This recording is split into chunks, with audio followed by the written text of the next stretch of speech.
Welcome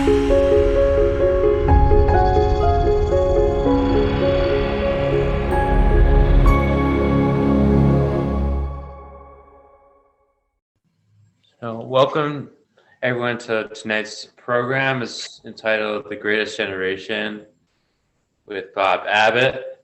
My name is Michael Walsh, like some of you probably already know. This program is being co-sponsored by the Yonkers Historical Society.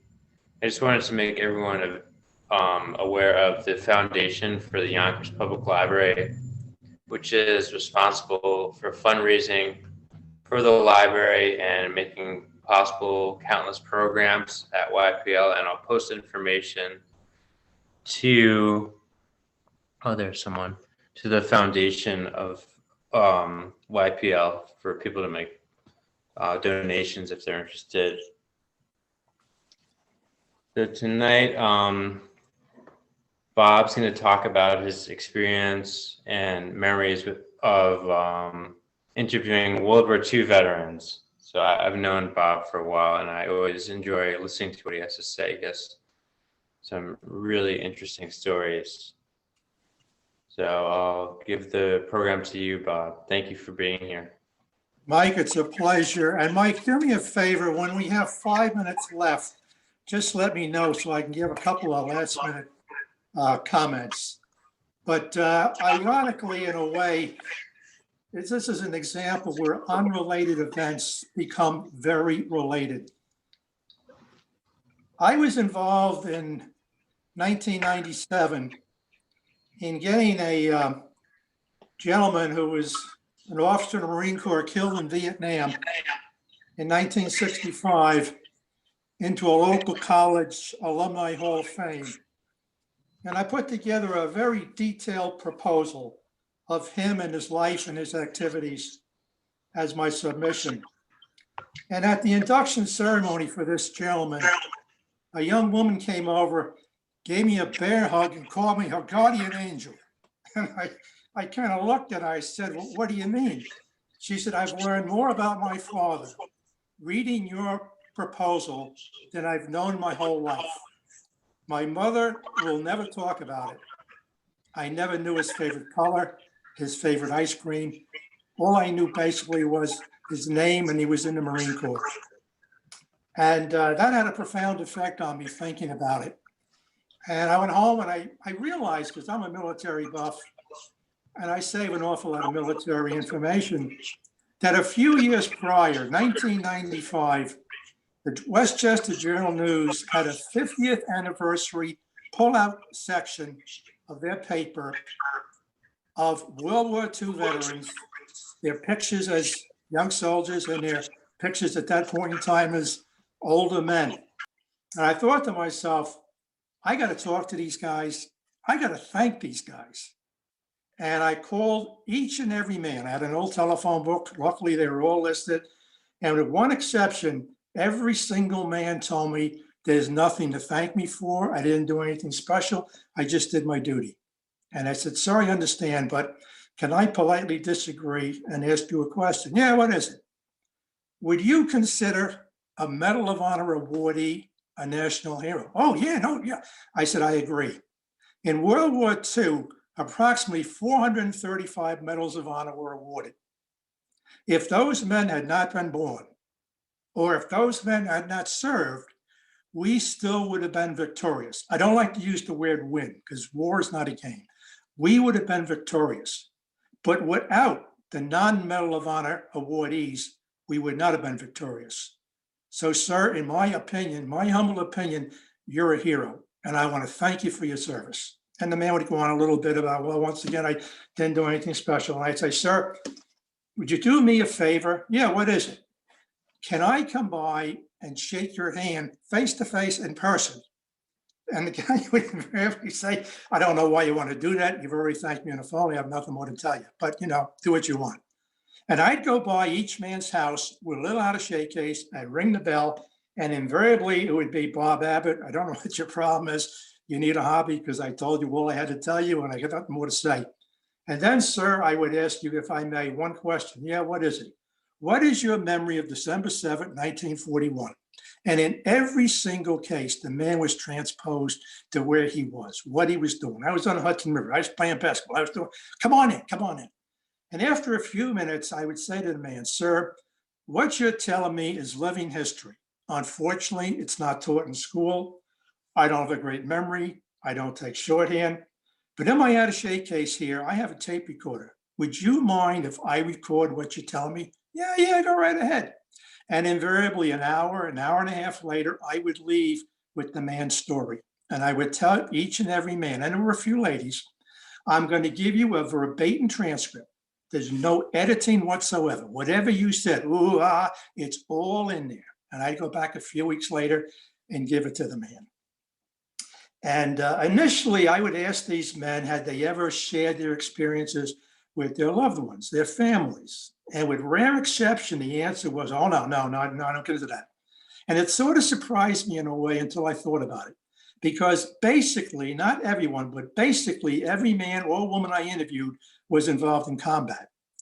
And if you're involved in combat and what you have to see and or do is inexplicable to a civilian.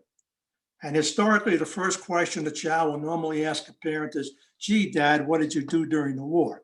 And if you're dumb and or brave enough to tell them what you did, invariably the second question is, my God, Dad, how could you do that? How could you watch that? Because civilians have no concept.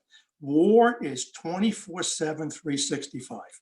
One man told me that he enlisted for the Dow. He said it wasn't the Dow Jones of Wall Street. It was DOW, duration of war. And for most of these men, duration of war meant 44 months of combat.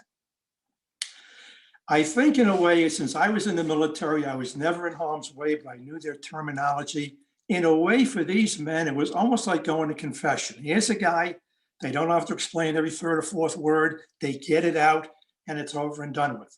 And also the timing. This was 1997 going forward. It was also the time that movie came out, Saving Private Ryan. And it had a dramatic impact on virtually every veteran in this country, certainly World War II veterans. So it was sort of a commingling of my approach to them at an opportune time. And all I can say is that the stories are very, very poignant. They're very powerful. They're very dramatic. I've interviewed approximately 200 World War II veterans. A goodly number are from the Westchester area. And in some of these instances, I am not going to give the last man's name because it's very powerful, it's very personal, and I have respect, even though the man's no longer here, for his family's privacy. But I'll start with one man, Joe. Joe was not a big guy. He's about 5'6". He lived up northern Westchester County. He lived like in a little hut almost. And he told me, he said, growing up, basically anything I ate, I shot and I killed. Deer, venison, squirrel. He says, I was a phenomenal sniper, not a sniper, but I was a phenomenal shooter, excuse me. He said, I never missed anything I aimed at. And he told me the day after Pearl Harbor, December 7, 1941, he enlisted in the Marine Corps. And I was a little taken aback because I knew he had a young son. So I looked at him, I said, Mr. So-and-so, I'm a little confused. You had a young son. You didn't have to volunteer. You would have been exempt. And he looked right through me, glared right through me. He said, are you saying I should have waited for those so-and-sos to come over here? No way. I'm going to kill those so-and-sos over there. And he became a sharpshooter in his Marine Corps unit. He was in the South Pacific. He was in Iwo Jima, and he was in Okinawa. And his was the most graphic, brutal interview I've had. Very, very graphic for a combat soldier. But during the invasion of Okinawa, the bloodiest battle on the island was at Naha.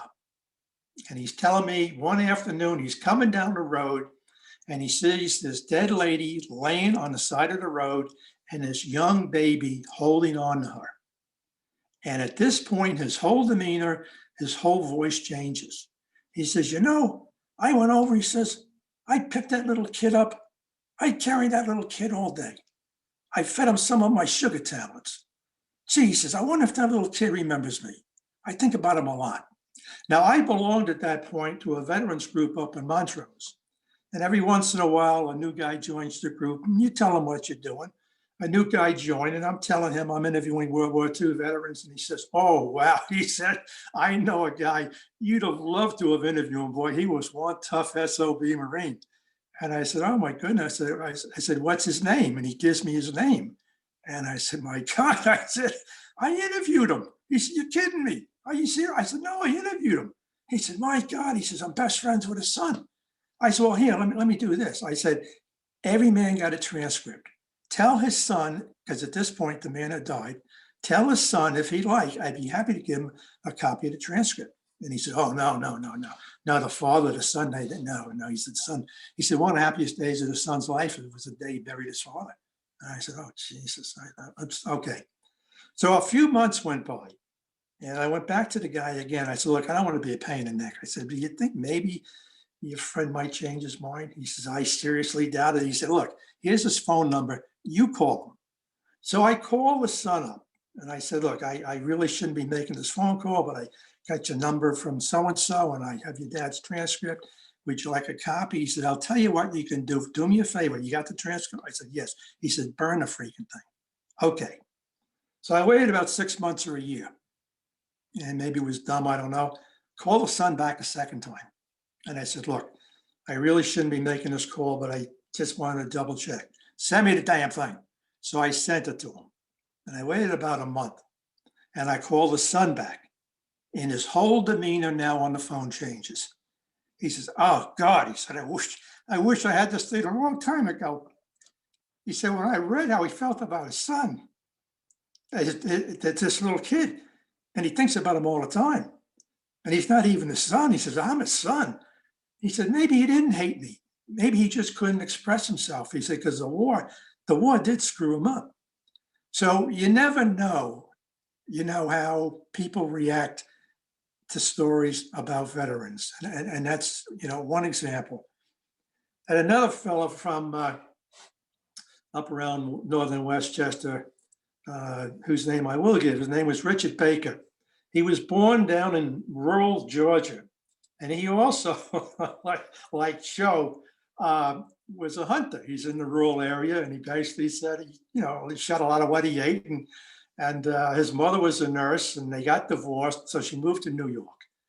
And he said December 7th, 1941, he's in the Polo Grounds watching the New York Giants play. I think it was the Brooklyn football team, when the announcement was made that Pearl Harbor had been bombed. At this point, he was 16 years old and a junior at Fordham Prep in the Bronx. And they had no cell phones in those days. And he decides he's going down to Times Square to the Marine Corps recruiting depot to be the first guy to volunteer in the morning. He's there all night. He goes in. They ask him his age. He's 16. The Marine Corps guy says, "Get the hell out of here. You're a kid. Go across the street. Go to the Army." So he goes over to the Army. They ask him for his background. He mentions the fact his mother's a nurse. They make him a medic. So he goes from a guy that wanted to kill as many Japanese in the South Pacific as he could to saving as many lives as he could in combat in the Battle of the Bulge in Europe. And I visited him for the first time in about 2000. And he was in his living room, and he was in bad physical condition, laying on a couch, very uncomfortable. And he told me his story. And he said to me, he said the biggest mistake of his life was never going back and finishing his education. But he said the day after Pearl Harbor, when he came home, his mother was furious because he didn't have a phone. She didn't know where he was. And all he wanted to do was sleep. And she said, "No, no, you're not sleeping. You go to school. You didn't call me. I didn't know where you were. And no, you go to school." So he's in the back of his classroom at Fordham Prep. He's kind of looking out the window, and he's half nodding off. And the teacher comes over and slams him on the back of the shoulder and says, "Baker, wake up, Baker. What are you thinking about?" And he says, I was thinking about those poor guys at Pearl Harbor. Get out of here. Come back when you're ready to learn." And of course, he never went back. But he felt that the biggest mistake he ever made was not getting his degree. So I went down to Fordham Prep and I spoke to the president, the Jesuit, and I told him Dick Baker's story. And he said, "We'd be honored to give him a high school diploma. Anytime you want to bring him down here, just bring him down." And I said, "Well, unfortunately, he's not able to travel, but I'll be more than happy to drive you up to his home." So we drove up there and he was presented with his Fordham Prep High School diploma. And he said it was one of the happiest days of his life. So that was Dick Baker. I've interviewed, as I say, a lot of these guys. One was a fellow named Frank Carafa from New Rochelle. Frank was the oldest of approximately 6 children. His father was a shoemaker, and it was 1939. It was the height of the Depression, and Frank couldn't really get a job of any significance, and he saw an advertisement in the newspaper to join the Army. So he signs up for the Army. He ends up down in the South Pacific, and actually prior to December 7th, he is in combat behind enemy lines in the South Pacific, badly wounded, and he's sent to a hospital in Colorado, and he's recuperating. And he sees on the bulletin board an announcement that the Army is looking for volunteers for this new kind of warfare called mountain warfare, specifically with the Italian Alps in mind. And anyone who volunteers will be taught how to ski and shoot a rifle as they're moving 50 miles an hour down the slope. And he thinks to himself, this is phenomenal. God, I never even ice skated in my life, and these guys are going to teach me how to ski. Sign me up. So he ends up in what later becomes known as the 10th Mountain Division. And he's in Italy, 1943, 1944. He's in the middle of an open field. He's got this young new lieutenant leading the charge. Lieutenant's about 50 yards in front of him, and he's shot, and he's laying on the ground. He's screaming in agony. And Frank, crawls towards him to do whatever he can do to help him. And he grabs him by the arm, he twists him over, the guy yells out in pain, and he pulls him back to the line. And the man's life was saved, but his shoulder was pretty well banged up. And for years later, Frank Carafa would tell people that he saved an Army lieutenant's life in Italy. That was his proudest claim to fame. He saved this guy, some Irish guy named Lieutenant Doyle, Doyle. And he was telling that story for years. And around 2001, 2002, his wife gets a telephone call from Washington, D.C. And the telephone call is from Senator Bob Dole, D-O-L-E, saying, Mrs. Carafa, over the years, a number of people have claimed to have saved my life. And I put together a group to research it and investigate it. And what we found out is it was your husband. And I want to thank him personally. We're having a reunion of the 10th Mountain Division later on this summer up in northern New York. Please do me a favor. I know your husband's active in the VFW. Make sure he attends, but do not tell him we had this conversation. I want it to be a total surprise. So he doesn't, she doesn't tell her husband. Frank goes up with a couple of his friends. He's sitting up around the front row. And this senator from Washington's talking about the 10th Mountain Division and saying how he wants to thank a man who, without him, he wouldn't be here today. And he said, that man is sitting in front of me, Frank Carafa. And Carafa nudges the guy next to him and says, what the hell is this guy talking about? His name is Dole. I didn't save Dole, I saved Doyle. And he realized at that point that, yes, he did save Senator Bob Dole. And when Frank Carafa was buried, Bob Dole gave his eulogy. But before Frank died, he also told me that one of the biggest mistakes in his life was leaving New Rochelle High School and not getting a diploma. And when he came back, rather than go to school at night, he ended up working for the city of Yonkers in the sanitation department and so forth. It was a big mistake. So I went over to, I think the lady's name was Sue Kelly. She was the superintendent of schools for New Rochelle at the time. And I told her Frank Carafa's story. And within a short period of time, we had a meeting with Frank Carafa in the principal's office at New Rochelle High School, and he was presented his honorary high school diploma. And he's a decorated World War II combat veteran, and he was crying. He said, this means more to me than the medals on my chest. He said, this means more to me than anything else I've done in life except have my family. So that's a story of Frank Carafa. There's another gentleman from New Rochelle by the name of John Guthrie. John Guthrie, African-American, December 7, 1941, he was a cook in the bowels of the Waldorf Astoria. And when word came over that Pearl Harbor had been bombed, he enlisted the next day in the U.S. Army. And as we all probably know at this point, there was horrible segregation in the armed forces between African Americans and other American soldiers. Such to the point, when he landed 2 days after D-Day, everybody in his group had a rifle except for John Guthrie. John Guthrie was given a pistol, had a pistol to fight the Germans. And he survived, and he went through the Battle of the Bulge, and he went through not the occupation, but the invasion of Germany. And one day he was cleaning out a bunker, a machine gun bunker with several members of his squad. He was the last man into the bunker.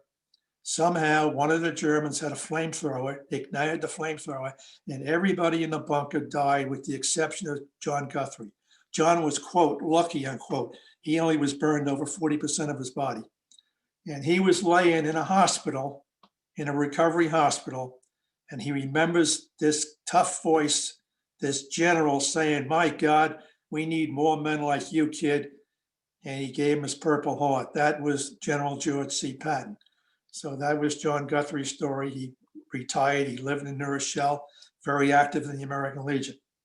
Another young man from New Rochelle, a guy by the name of William Bill Moy. Bill Moy, as he told me, he grew up in the League of Nations. He said, I grew up in New Rochelle. He said, we had blacks, Hispanic, Irish, Catholic, Jews. He said, we all got along. He said, the only thing was we had some bullies, and I was a short guy.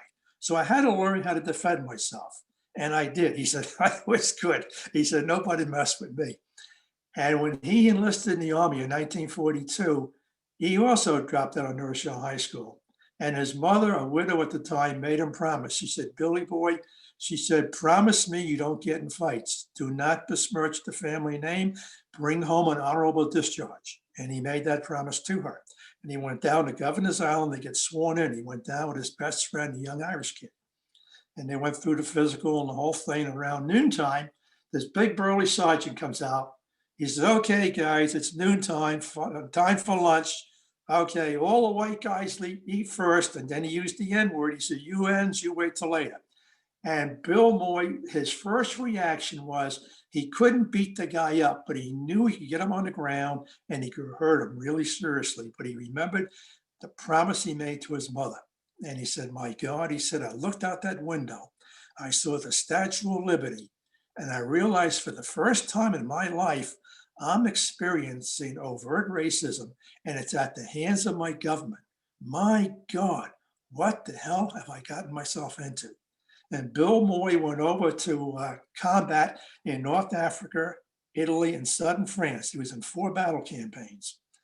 And he came back, and as he said to me, he says, I left my anger over there. Unfortunately, when he came back, his mother had already died. And I would meet Bill every month, a couple of weeks or whatever, go out for a cup of coffee, get some breakfast. And invariably, as we would be walking across the street or down the street in New Rochelle, people would cross the street to come over and shake his hand. Good morning, Mr. Bill, how are you? He was the most beloved man I've seen, not just in New Rochelle, but in Westchester. And I had also, since he hadn't gotten his high school diploma, had asked him somewhere around 2003, 2004, if he would mind if I could sort of maybe help get him his high school diploma. He said, oh, he said, I'd love it, Bob. He said, I would love it. And around that time, I also became a very active grandfather. And as a result, I was not in the area a whole lot. And I woke up one morning several years later, around 2015. I thought, oh my God, I totally forgot about Bill Moy. And he was no youngster at the time. He was 99 years old, and if he was alive. And I thought to myself, oh my God, I hope he answers the phone. And he answered the phone. And I said, Mr. Moy, it's Bob Abbott. I really owe you an apology. He said, you don't apologize to me for anything. He said, but just out of curiosity, is this about my high school diploma? I said, yes, sir, it is. He said, well, he said, just remember, he says, I'm not getting any younger. I said, okay, I said, I got to call you back. So I got on the phone. I spoke with Reggie Richardson, the principal at New Rochelle High School, and I told him Bill Moy's story. And within 6 weeks, they had a special meeting of the Board of Education in the auditorium at City Hall, and they presented Bill Moy his high school diploma. The Journal News was there. They did a nice story about him. And he said, "This is the most important piece of paper I've ever had in my life. That includes my DD 214. I couldn't be happier." So I waited about a week, and this is around, March. And I called the principal back. I said, "Reggie, if Bill Moy knew I was calling you now, he'd be really mad at me because he could not be happier. But wouldn't it be nice if we could give him his diploma in June?" And Reggie kind of laughed and he said, "Oh, Bob," he said, "I love to." He said, "But yeah, he's 100 years old." I said, "Yeah, but he's 100 going on 80. And in June of 2015, Bill Moy, in his cap and gown, led several hundred high school seniors onto the parade grounds at New Rochelle High School to a standing ovation. He gave a little talk, basically telling people to respect your elders, respect your God. He says, "You look at an old guy like me and you think, what do we got in common? Well, let me tell you, you're the class of 15, 2015. I'm also the class of 15, born in 1915. And I have a little camera, and for about an hour later, people lined up with their relatives, their nieces, their nephews, their sons and daughters to shake his hand. And unfortunately, Bill left us. He was about a month short of his 103rd birthday in 2018. And I had the honor of giving a eulogy for him at the Baptist Church in New Rochelle. So that's another gentleman from New Rochelle. I've interviewed, as I say, a lot of people. One guy I interviewed from Rhode Island, Ernie Plants. He was born in rural Alabama, and he joined the Navy in 1942, January 42. And his reason, once again, was to put food on the table for his family. And he was on a submarine, Navy submarine. He was torpedoed February 1942, and he was a prisoner of war to the Japanese for 1,292 days. And as he said to me, he said, "We would never think of trying to escape. You think we try to escape?" And he said, "A lot of guys think about that, but you have to realize we were held in groups of 10. And if one guy tried to escape, everybody else in his group was machine gunned. And if one guy even mentioned trying to escape, there was a pretty good chance somehow he wouldn't wake up in the morning because we couldn't afford to take a chance." So, life, I use the analogy that the difference between the war in Europe and the war in Japan and South Pacific are not in any way to lessen the impact of either. The war in Europe was with the Italians and the Germans, and most of them were not Irish, but Catholic or Protestant. And pretty much every American in uniform had ties to Europe. So in one sense, we were fighting people we associated with. And the God for the Germans was God. It wasn't Hitler. And for the Italians, it was God. It wasn't Benito Mussolini. But in the South Pacific, the commander-in-chief and the God was Hirohito, one and the same. So for the Japanese, to die for their country was to die for their God. And as a result, it was the analogy I use. It's like a brawl, a bunch of guys in a bar in Europe, but it was a knife fight in an alley at nighttime in the South Pacific. And I mean no disparagement to either theater at that point in time. But the stories from these men, I had one man, he was born and raised in Brooklyn, Bob. And his mother died when he was young. He was a very, very reverent young Catholic boy. He was an altar boy. And as he told me, he served Mass every Sunday and several days during the week. But his mother died when he was young. His father was very strict, and the father would never let him go more than 3 or 4 blocks from his apartment house. And he said the most embarrassing day of his life was the day he got inducted into the Army, because the induction ceremony center was about a mile or more from the house. And the father insisted on going with him, almost holding his hand. And he said that was the most embarrassing day of his life, was the day he got inducted. He said, "I went from being an altar boy carrying rosary beads and a crucifix to a combat veteran carrying hand grenades and a submachine gun." He landed on D-Day +6. And he was involved in the heavy battle of St. Lo in the hedgerows. And he was going down the road one morning, and there's this officer, and he's dying, and he's calling out, Padre, Padre. And Bob goes over to him to console him and help him as best he can. And the man asked for a piece of paper, and I'm not quite sure how Bob had it, but Bob had a pad or something, and the man dictated a note to his wife, apologizing to his wife for dying. And Bob wrote the note. And then he called out again, Padre, Padre. And Bob, whatever he did to try and just ease the man in his final moments, said whatever he said. So he's telling me this in his kitchen up in northern Westchester. He's in a kitchen with a formica table with all kinds of remnants of World War II, bullets and grenades and bazooka shells, all safe at this point. And he says to me, as a result of that day in 1944, I've never been back to the Catholic Church. And I kind of looked at him. I said, his name is Bob. I said, Bob, what are you talking about? He said, that day, he said, I sent that man's soul to hell. He thought I was a priest and I wasn't. And I misled him and I sent his soul to hell. That's why I've never been back to the Catholic Church. And I guess without realizing it, I must have smiled or something. All of a sudden, boom, he smashes the table and half the things go flying.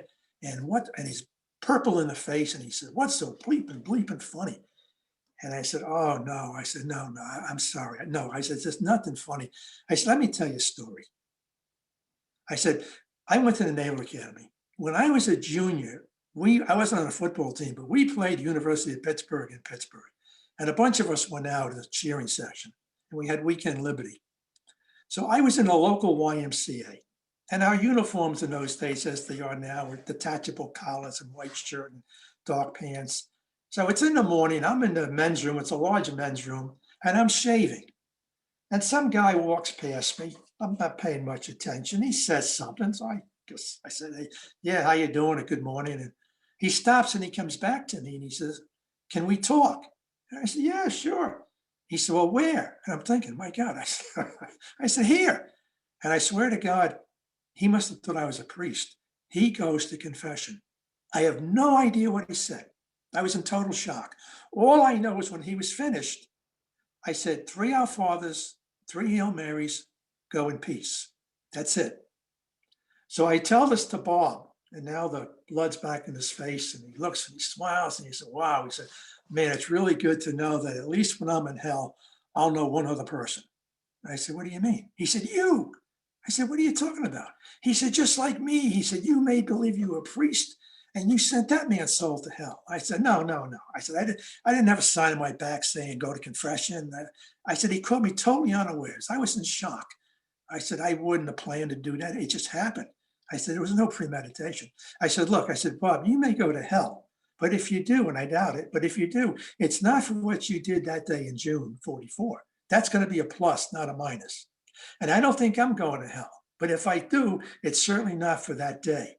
And he said, do you really believe that? And I said, oh, Bob, nothing clearer in my mind than that. And he lived up near West Point.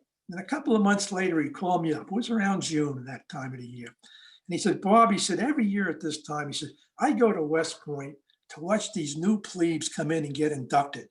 Because it reminds me, he said, when I got inducted, he said, half of these guys, they have no idea what they're getting into. No idea at all. He said, I'm going to go. He said, I'm just curious. Would you want to come with me? I said, Bob, I'd love to. I've been to West Point many times over the years. So we're there. We're in Eisenhower Hall. They're going through the whole procedure with the new parents and relatives. And he kind of nudges me and he said, Bob, he said, someone told me there's a Catholic chapel up here or a chapel up here. I said, there is. He said, do you think it's open? I said, Bob, I don't think it's ever closed.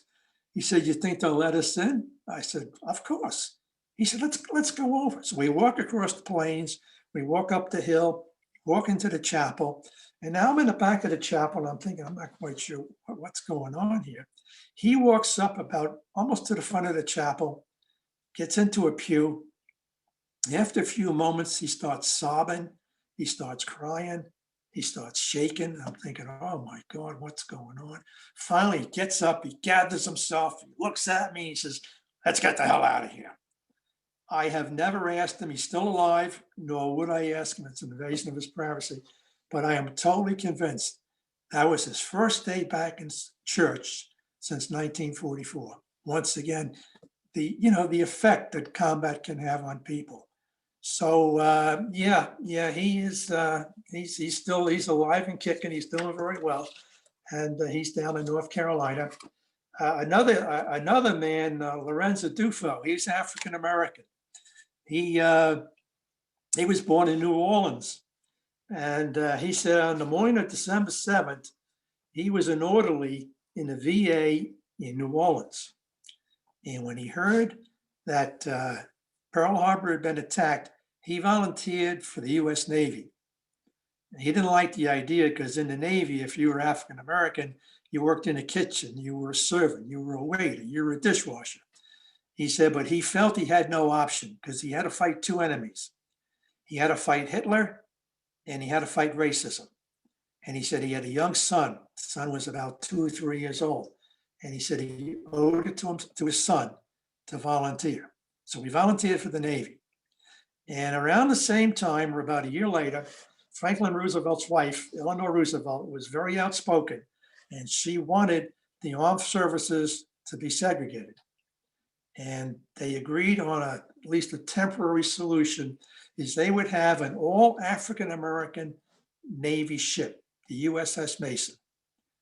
It was all African-American crew except for the commander. He was a white American officer. So Lorenzo Dufo was on the all USS Macon. They were in heavy combat in the North Seas with submarines. And they had liberty in Northern Ireland and also in Italy, not in Italy, in England. And he and his crewmates said that when they walked down the streets, everybody there was hospitable to them and would come over and very politely ask permission if they could touch their skin. Because for virtually every English person and Irish person, it was the first time in their life they saw an African American. But they were very polite and respectful and would say, sir, can I touch? They wanted to see if the color came off. And they were invited to local bars. The treat was on them. They were invited into local homes for dinner. He said, yet in his own country, he was discriminated against.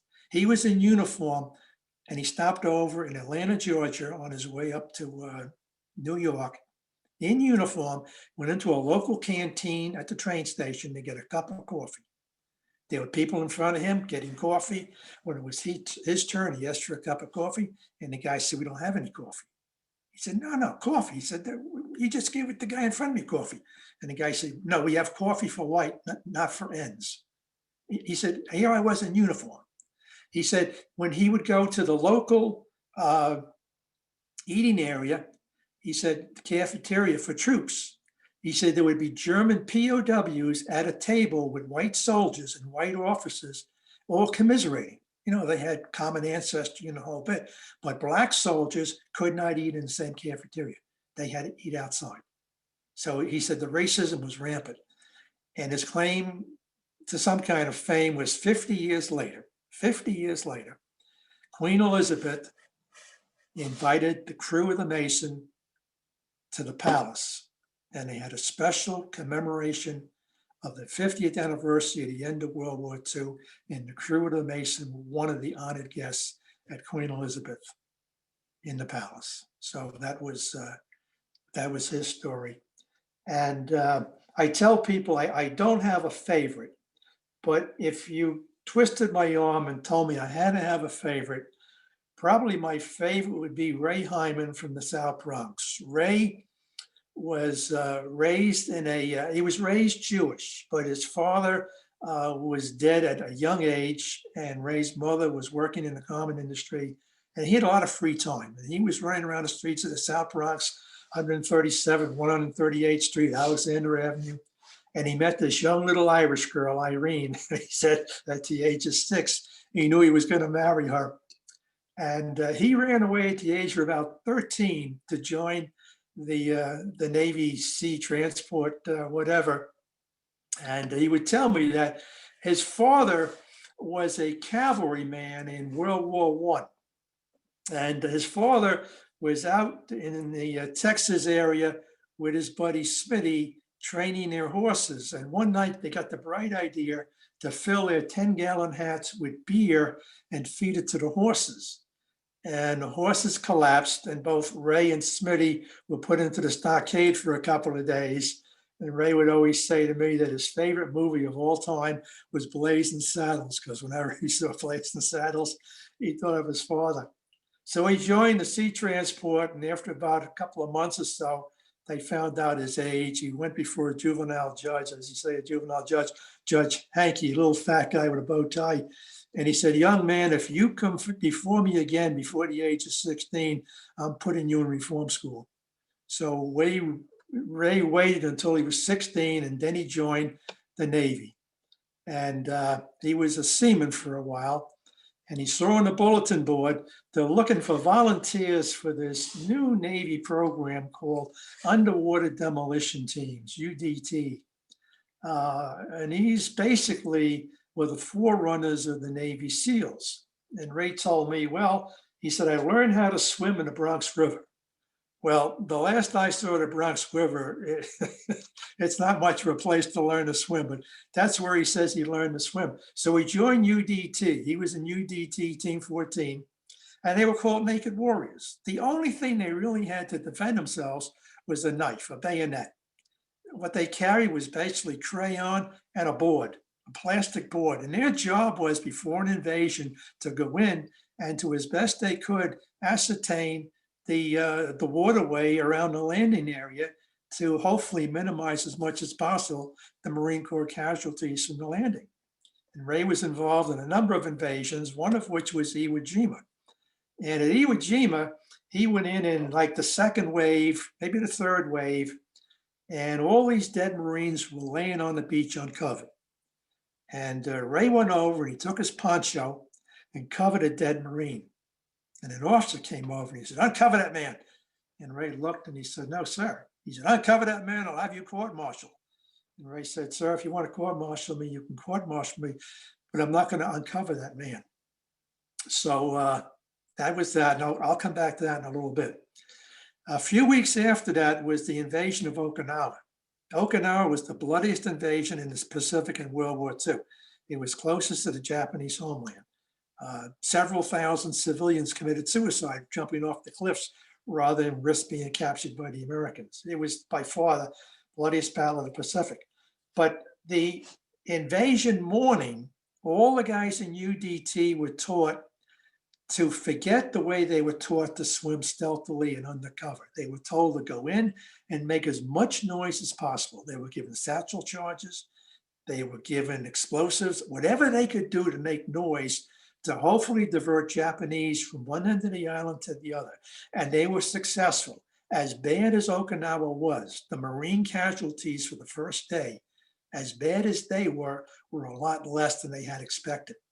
And Ray would always say to me, that was April 1st, Sunday, April 1st, 1945.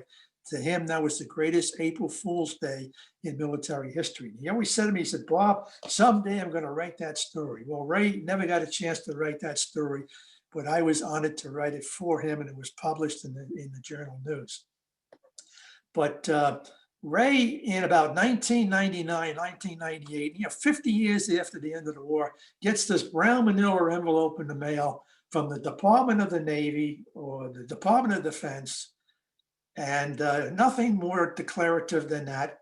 And he opens it up, and it's the Presidential Unit Citation for his actions in Iwo Jima and Okinawa, signed by John L. Sullivan, Secretary of the Navy, 1945. 50 plus years later, he gets this in the mail. Disgraceful. I mean, he couldn't have been happier, but I mean, you talk about a mail delay. So I thought to myself, gee, there's got to be some way we can give him some official presentation. Maybe I can get some retired officer to make the presentation. And Sue Kelly was the Congress lady at the time. So I called her office and I told her what I told you about Ray Hyman. I told the secretary. And the secretary told me she'd relay it to the Congress lady. And a day or two later, I get a phone call from Congresswoman Sue Kelly. Mr. Abbott, she said, would you do me a favor? I said, ma'am, for you, anything, anytime. She said, would you mind if I made the presentation? I said, oh, that'd be wonderful. So the presentation date was scheduled, and my daughter, my wife, and I were invited. And we went to Ray's house. And outside his house is Channel 2, Channel 4, Channel 7, Channel 12, very heavily covered. And she made the presentation to Ray.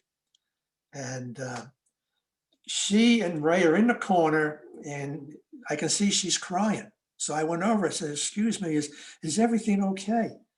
And she said, oh, yes, Bob. Yes, the reason I'm crying, Ray was telling me about Iwo Jima when he covered that dead Marine. She said, my uncle was a Marine. He was killed in Iwo Jima. She said, I know, it wasn't his body, but I'd like to think it was, because, so once again, you never quite know how an effect something like that has. So I would call Ray every month, every couple of weeks, and I called him. This was about a month or two after this. And he answered the phone and said, Ray, it's Bob Abbott. How are you? He says, oh, I'm dying. I said, oh, geez. I said, Ray, what's the matter? He said, I got cancer of the larynx. He says, they give me 6 months. And I said, oh, gee. I said, Ray, I'm so sorry. He said, no. He said, I should have died in the war. He said, no, he said, what's killing me? Some SOBs got my fins. I said, what? He said, some SOBs got my fins. What happened was Ray, on the fins he used in his combat in the Pacific, on each of his fins, rubber fins with a razor blade, he initialed his name, Hyman, Hyman.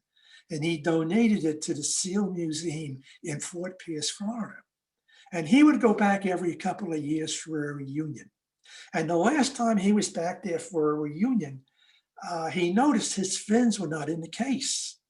So he asked the proprietor, the custodian, hey, where are my fins? And the guy said, oh, yeah, we're remodeling them. They're in the warehouse. When we're finished, we'll bring them back. Well, that week, Ray had gotten a call from a guy on the West Coast, a scuba diver who's a collector, and he had Ray's fins. He got them off the internet somehow. And he said to Ray, well, you Ray Hyman from UDT 14? Yeah, who the hell are you? He said, well, you got your fins. He said, I would like it if you would send me a letter authenticating that these are your fins. And Ray ripped them a new you-know-what, which is understandable. So I said to Ray, I said, Ray, do me a favor. Whatever information you have on the guy, give it to me. He had his name and he had his email address.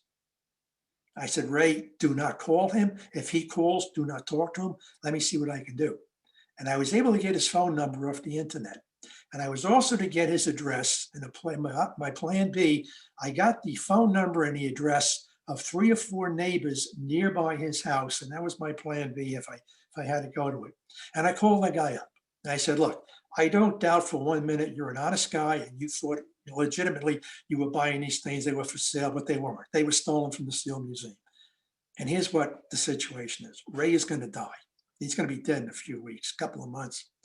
I need you to lend me those fins, and I guarantee you I'll return them to you. No, I'm not. Yeah. I said, let me ask you a question. I said, your email address is whatever it is, but it mentioned fireboat. I said, what's that all about? He said, well, I'm a fireman. I said, whoa. I said, nothing can make me happy. I said, my dad was a New York City fireman. I said, the whole reason people become firemen are to save lives. You save lives. My dad saved lives. You cannot save Ray Hyman's life, but you can save Ray Hyman's moral and mental life because he never had any children. And these fins mean as much to him as your children, my children might mean to us. You gotta let me borrow those fins. No, let me ask you one other question. I said, was your dad in the service in World War II? Yeah, he was in the Navy. I said, where did your dad serve? He said, he was in the South Pacific. I said, well, let's think about this for a minute. Your dad was in the South Pacific. Ray Hyman was in the South Pacific.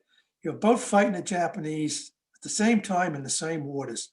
You ask your dad what he thinks you should do with these fins. He said, I can't. He's been dead a long time. I said, well, I'm sorry to hear that. I said, I want you to think about our conversation. I'm going to call you in the morning. And it was a sleepless night for me. I called him in the morning. And he says, what's your mailing address? And I said, oh, God, thank you. I said, can I ask you one question? Yeah, what is it? What made you change your mind? He said, I talked to my dad last night. He told me to do the right thing. So he sent me the fins, and I got the fins a few days later, and I called Ray up. I said, Ray, I got your fins. He said, Bob, he said, don't BS me. He says, I love you like a son. He said, but he said, don't lie to me. I said, no. I said, Ray, they're right here in my hands.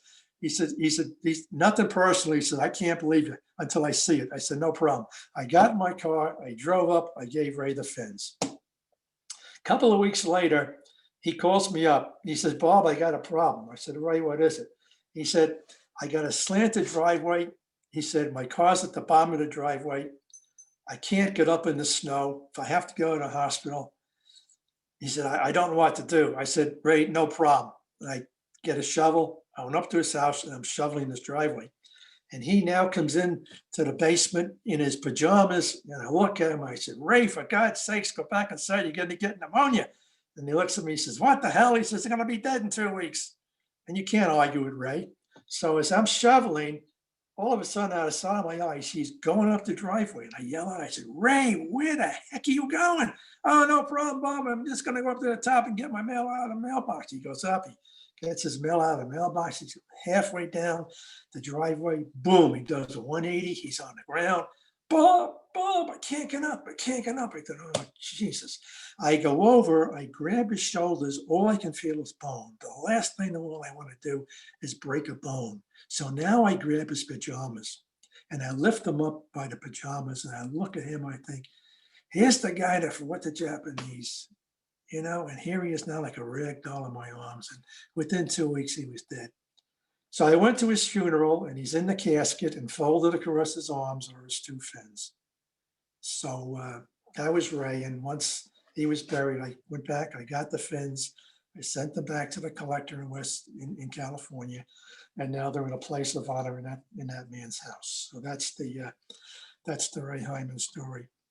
But the thing I tell everybody is that these men, if a man was 18 on December 7th, 1941, he was born in 1923. And when he was 6 years old, young kid, the Depression hit. And that young kid at the age of 6 learned that day to do whatever he could do to help mommy and daddy put food on the table, shining shoes, delivering newspapers, working on a farm, whatever and anything he could do. And he did that for 12 years until 1941. During his pubescent years, his teenage years, there was no such thing in those days as me, me, me. Everything was we, family, neighbors, neighborhood, and by extension, country. And I tell people that basic training is very important. It teaches you how to use your weapon, and that's important. But nothing more prepared these men to go forward and sacrifice the way they did than that 12 years of learning that there was something more important than themselves, something greater than themselves, neighborhood, family, and country. And they're called the greatest generation, and they are. And as far as I'm concerned, there'll hopefully never be a need for a generation as great as them again. I was in a local bakery in Yonkers. This is like a year or two after 9/11. And a small guy came in wearing to me a very recognizable World War II cap.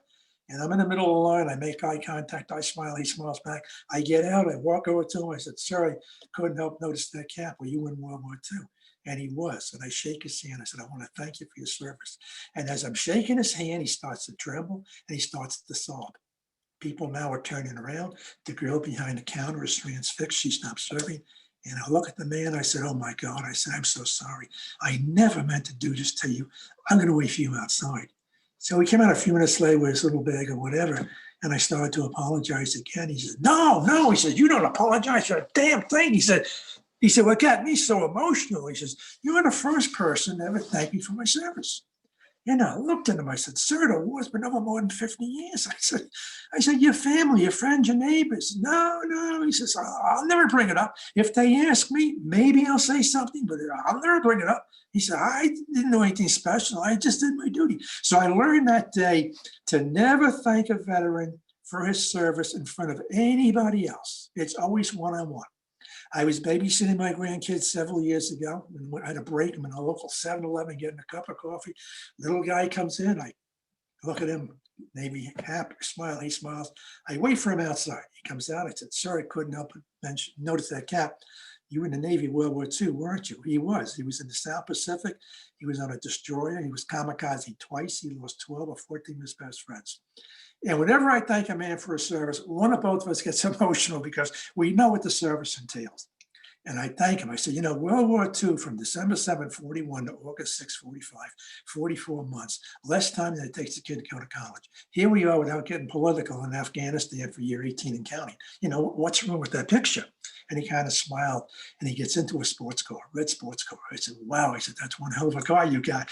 And he said, no, it's not my car. It's my son's car. I'm just here visiting until he kicks me out. I said, oh, I said, where are you from? I'm from Indiana.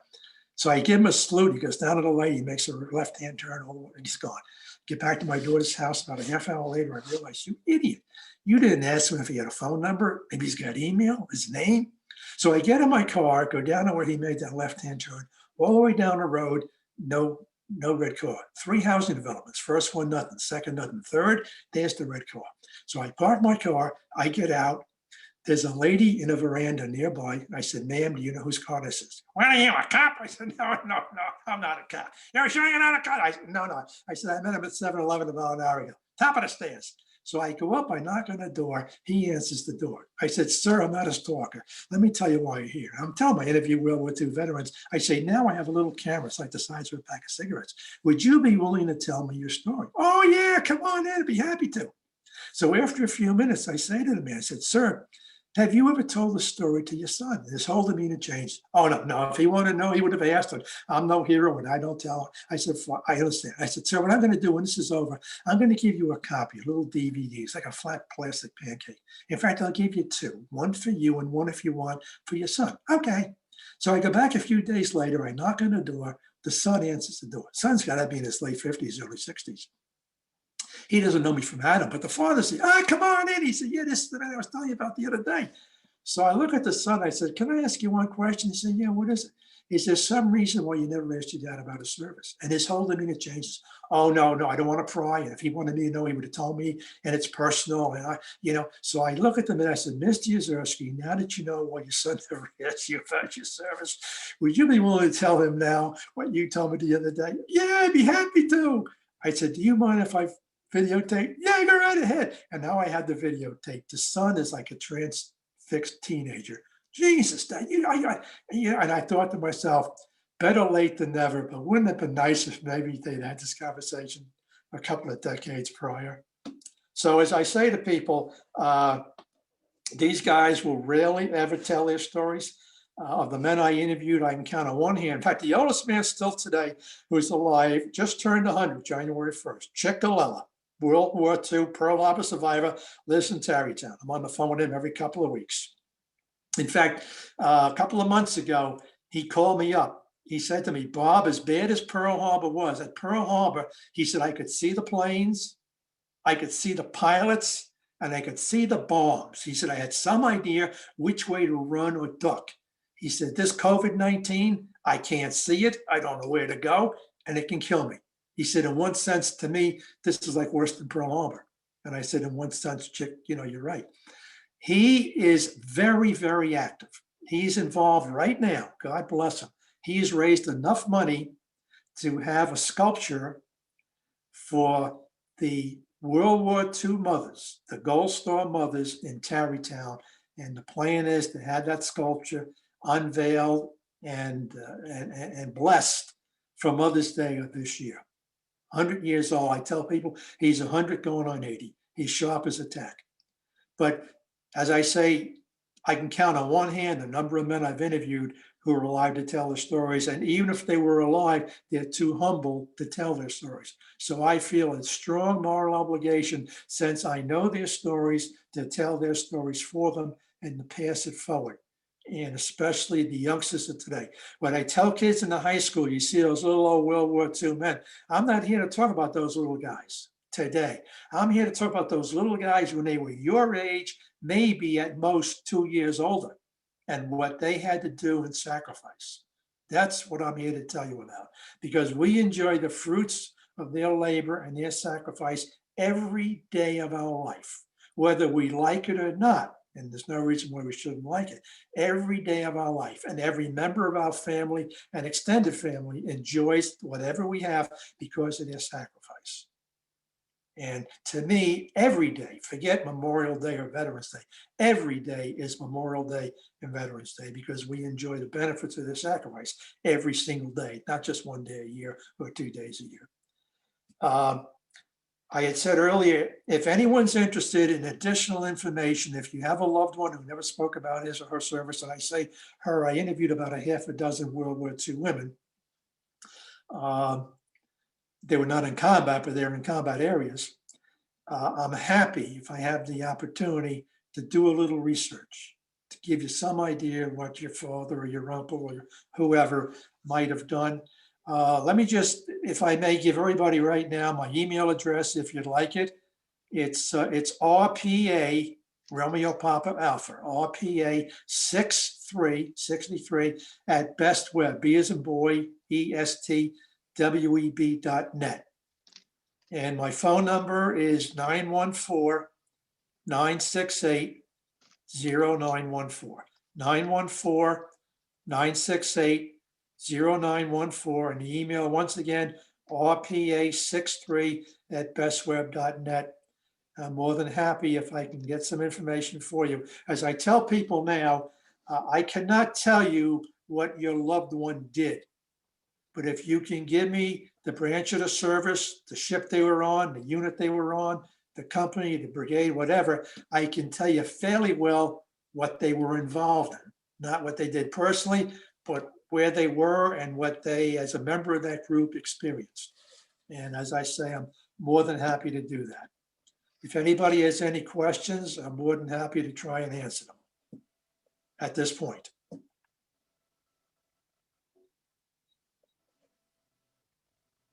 Don't be bashful.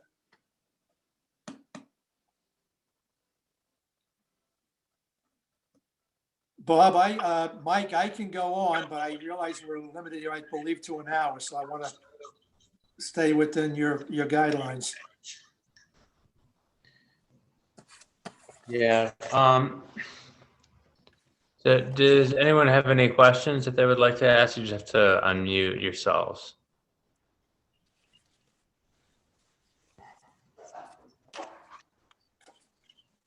Okay, it looks like. Jim O'Reilly up here, up in sunny New Hampshire. Jim. Hi. I just wanna- recognize the voice.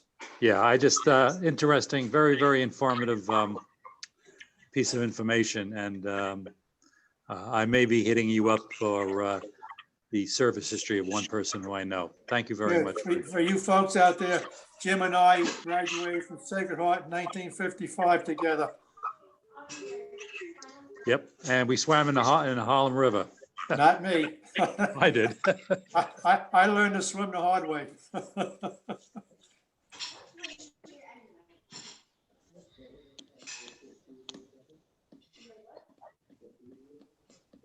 Anybody else got a question? Bye. Thank you, though. That was very interesting. It's, quite a bit of work we did. It's not work to me. I love to do it. I wish there were more of these guys still around. Unfortunately, they're not. But no, I consider it an honor to be able to work with these men and to tell their stories. Okay. Bob, there's a comment from Pam. It says, beautiful, heartfelt stories. Thank you for honoring them. No one these days can touch that generation. Thank you. Thank you, Pam.